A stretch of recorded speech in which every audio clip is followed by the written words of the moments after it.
Ashama harka fuunee oduu gammachiisaa qabannee isinii dhiyaannee jirra. Kun madda walaabuu miidiyaa niitwoork. Egaa oduu gammachiisan qabadhee isinii dhiyaadhee jiru Arsiin yaa qaba. Akkuma beekamu bara 2017 bira darbe jechuudha.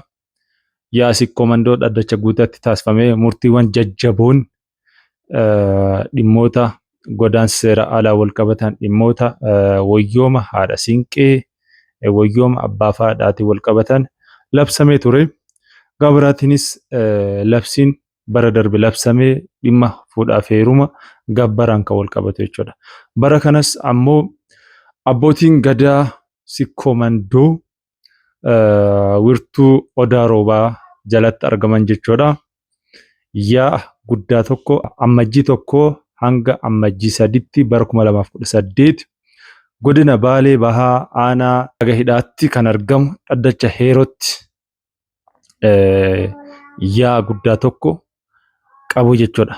Yaa kanarratti dhaddacha kana haaromsuu barbaadu akkuma beekamu Oromoon Arsii yookiin Oromoon sikkoomandoo dhaddacha 20 qaba.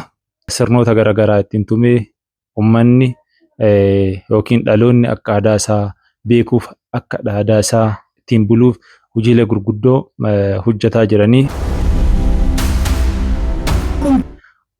dhaddacha heerootti yaa qaba. Jila qaba.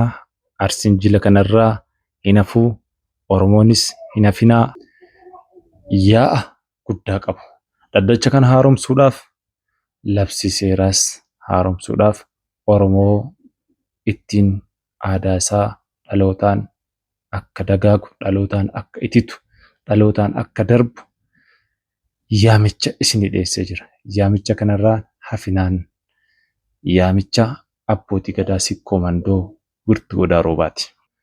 Hanga guyyaan sun ga'uufis madda walaabuu miidiyaa niitwoork abbootii gadaa, haadholii siinqee fi manguddoota dhaloota ammaatiifis yaamicha dhiyeessuu itti fufaa.